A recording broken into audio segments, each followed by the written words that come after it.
ನಾವೇ ಇಲ್ಲಪ್ಪ ಇದು ಇಲ್ಲ ಸಿದ್ದರಾಮಯ್ಯನವರು ಯಾವ ಜಾತಿವಾದಿ ಇಲ್ಲ, ಆ ವಾದಿ ಇಲ್ಲ, ಈ ವಾದಿ ಇಲ್ಲ, ಮತ್ತು ಹಿಂದೂವಾದಿ ಏನದು? ಹೌದು, ಈಗ ಆ ಪ್ರಶ್ನೆ ಮಾಡಬೇಕಾಗ್ತದೆ. ಅಲ್ಲ, ಮೈನಾರಿಟೀಸ್ಗಾಗಲಿ ಮಾಡಲಿ, ರಾಜಕೀಯ ಮಾಡ್ತಿರ್ತಾರೆ, ಅದೆಲ್ಲ ಓಕೆ.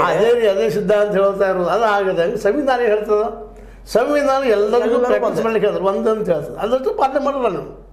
ಹೌದು, ಅಂದ್ರೆ ಇದರ ಅರ್ಥ ಏನಪ್ಪ ಅಂದ್ರೆ ಸಿದ್ಧಾಂತ ಬಿಟ್ಟು ಎಲ್ಲೂ ಇದ್ವಿ ನಾವು ಅಂತ. ಸಿದ್ಧಾಂತ ಮರ್ತು ಹೋಗ್ಯದ. ಸಿದ್ಧಾಂತ ಹೇಳ್ತೀವಿ ಅಷ್ಟು ಬಾಯಲ್ಲೇ. ಬದ್ನಿಕಾಯಿ ತಿನ್ಬೇಡಪ್ಪ ನೀನು ತುಳಿದಿನಾಗ ನಾವು ಕಮ್ಮಾಗಿದ್ದು ಎನಗಾಯಿ ಬದ್ನಿಕಾಯಿ ಮಾಡೋದು ತಿನ್ನೋದು. This is the policy of this. ಇವಾಗ ಆಚಾರ ಹೇಳವ ಬದ್ನಿಕಾಯಿ ತಿಂದ ಹಂಗಂದಂಗ ಹಂಗೆ ಇವರೆಲ್ಲ ಆಚಾರಿಗಳು ಹೇಳೋರು ಬದ್ನಿಕಾಯಿ ತಿನ್ನೋರು ಇವರ, ಬಳ್ಳುಳ್ಳಿ ತಿನ್ನೋರು ಇವರ, ಉಳ್ಳಾಗಡ್ಡಿ ತಿನ್ನೋರು ಇವರ, ಅದು ತಿನ್ನಬಾರ್ದು ಅಂತ ಹೇಳೋರು ಅಷ್ಟೇ. ಅದ್ರಂತ ಕೌಶು ತೊಗೊಂಡು ಸಮಾಜವನ್ನು ಆಳೋರು ಇವರ. ಇದನ್ನು ಕೇಳುವಂಥ ಪ್ರಶ್ನೆ ಇವತ್ತು ಯಾರಿಗೂ ಉಳಿದಿಲ್ಲ. ನಮ್ಮಂಥ ಮತದಾರರಲ್ಲಿ ಕೇವಲ 500,000 ಮಾರಾಟ ಆಗುವಂಥ ವಸ್ತು ಉದ್ಯಾನ ಅಂತ ಅದಾಗಿದೆ ಇವತ್ತು. ಮತ್ತು ನೋಡ್ರಿ, ಬುದ್ಧಿವಂತ 10% ಇದ್ದಾರೆ ಈ ದೇಶದಲ್ಲ. 10% ಈ ದೇಶದ ಆಡಳಿತ ಆಗ್ತದನ? 90% ಜನ ಮತ ಹಾಕಿದಾಗ ಆಡಳಿತ ಆಗ್ತದೆ. ಹೌದು, 10% ಜನ ಅವರು ಇವ್ರನ್ನ ಹೆಂಗೆ ಮನಸ್ಸಬೇಕು ಅಂತ ಅವ್ರಿಗೆ ಗೊತ್ತದ. ದುಡ್ಡು ಹಂಚೆ, ಮತ್ತಿನ ಹಂಚೆ, ಸಾರಾಯಿ ಹಂಚೆ, ಮತ್ತೆ ಮುಗಿದ ಹಂಚೆ ಅಧಿಕಾರ ಇಡ್ತಾ ಇದ್ದಾರೆ. ಇದು ಸಂವಿಧಾನ ವಿರೋಧಿ ಅಲ್ವಾ? ಇದು ಸಿದ್ಧಾಂತದ ವಿರೋಧಿ ಅಲ್ವಾ? ಈ ಇಷ್ಟೆಲ್ಲ ನಾಯಕರಲ್ಲೇ ಯಾರು ಇದನ್ನು ಬಿಟ್ಟು ಮಾಡ್ತಾ ಇದ್ರು ಒಬ್ಬರು ಹೆಸರು ಹೇಳಲ್ಲ. ಯಾರು ಸರ್ ರಾಜ್ಯದಲ್ಲಿ ಸಿದ್ಧಾಂತವಿರುವ ನಾಯಕರು ಯಾರು? ಅದೇ ಇದೇ ಪ್ರಶ್ನೆ ಉತ್ತರ ಕೊಟ್ರಿ ನೀವು. ಬಟ್ ಆದರೂ ಕೂಡ ನಾವು ಪ್ರಶ್ನೆ ಹಾಕೊಂಡಿದ್ದೀವಲ್ಲ, ಅದನ್ನು ಮೂವ್ ಆನ್ ಮಾಡಬೇಕು. ಮೂವ್ ಆನ್ ಅಂದರೆ ಹೇಳ್ತಿಲ್ಲ ನಿಮಗೆ, ಹಣದ ಸಿದ್ಧಾಂತ, ಅಧಿಕಾರ ಸಿದ್ಧಾಂತ, ತಮ್ಮ ಪರಿವಾರದವರ ಅಧಿಕಾರಕ್ಕೆ ಬರಬೇಕು ಅನ್ನೋದು ಸಿದ್ಧಾಂತ. ಇದಕ್ಕೆಲ್ಲರೂ ಬದ್ಧಿದ್ದಾರೆ, ಎಲ್ಲರೂ ಅದನ್ನೇ ಮಾಡ್ತಾ ಇರ್ತಾರೆ. ನಾನು ಇವತ್ತು ಅದನ್ನೇ ಮಾಡ್ತಾ ಇರ್ತೀನಿ. ನಂತರ ನನ್ನ ಮಗನ ಬರಬೇಕಪ್ಪ ನನ್ನ ಜಾಗಕ್ಕೆ ಅಂತೇಳಿ. ಇದು ಪ್ರತಿಯೊಬ್ಬ ಬರಲಿ ಬೇಡ ಅಂತ ಹೇಳ್ತಿಲ್ಲ, ಅವ್ರಿಗೆ ಕೆಲಿಬರ್ ಇದ್ರೆ ಆಗಲಿ, ಏನು ತಪ್ಪಿಲ್ಲ.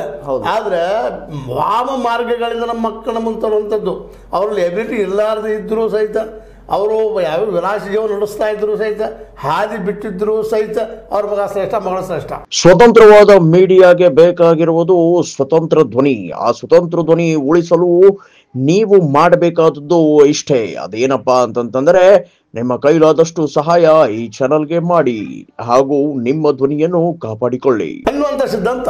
ಅವ್ರು ಯೋಗ್ಯತೆ ಇದ್ರೆ ಬರಲಿ, ಯಾರು ಬೇಡಂತ ಇದ್ದಾರೆ, ಅದನ್ನೇನೋ ಪ್ರಶ್ನೆ ಮಾಡಿದ್ರೆ. ರಾಹುಲ್ ಗಾಂಧಿ ಅವರೇ ಪರಿವಾರವಾದದಿಂದ ಬಂದವರು. ಇವತ್ತು ಪರಿವಾರವಾದನ ಬಿಟ್ಟು ಇವತ್ತು ಅವ್ರು ಸಪ್ರೇಟ್ ತನ್ನ ವ್ಯಕ್ತಿತ್ವ ತೋರಿಸ್ಕೊಳ್ಳಿಕ್ಕಿದ್ದಾರೆ. ಇವತ್ತು ಅದಕ್ಕೆ ನಾವು ವಿರೋಧ ಮಾಡೋದಿಲ್ಲ ಆ ವಿಷಯಕ್ಕೆ. ಯಾಕಂದ್ರೆ ಪಾದಯಾತ್ರೆ ಮಾಡೋದಾಗಿರ್ಬೋದು, ಮತ್ತೇನೋ ಆಗಿರ್ಬೋದು, ಒಬ್ಬ ವ್ಯಕ್ತಿ ಅಂತ ಆಗ್ಬಿಡುವಂಥದ್ದು ಈ ಸಮಾಜನ ತಿಳ್ಕೊಳ್ಳೋದಕ್ಕೆ ಅನುಕೂಲ ಆಗುವಂಥದ್ದು. ಮತ್ತು ಅದೇ ರೀತಿ ಅಮಿತ್ ಶಾ ಅವ್ರ ಮಗ ಕೂಡ ಅವರೇ, ಎಲ್ಲರೂ ಹೋದಾರೆ. ಅದನ್ನ ಹೇಳಿದಲೆ, ಅಮಿತ್ ಶಾ ಮಗ ಇರ್ಬೋದು. ಇವತ್ತೇನೋ ಮದುವೆ ಆಗಿದ್ರು ಸಹಿತ ಪಾಪ ಅವರು ಸನ್ಯಾಸಿ ರೂಪದಲ್ಲಿದ್ದಾರೆ ಮೋದಿಯವರು, ಅವ್ರಿಗೆ ಮಕ್ಕಳಿಲ್ಲ. ಬಟ್ ಇವರೆಲ್ಲರೂ ಅವ್ರ ಜೊತೆಗಿದ್ದಾರಲ್ಲ, ಇದಾರಲ್ಲ. ಸರ್, ಸಿದ್ಧಾಂತಗಳ ಹೋರಾಟದಲ್ಲಿ ಯಾರಿಗೆ ಜಯ, ಯಾರ ಸಿದ್ಧಾಂತ ಗೆಲ್ಬೋದು?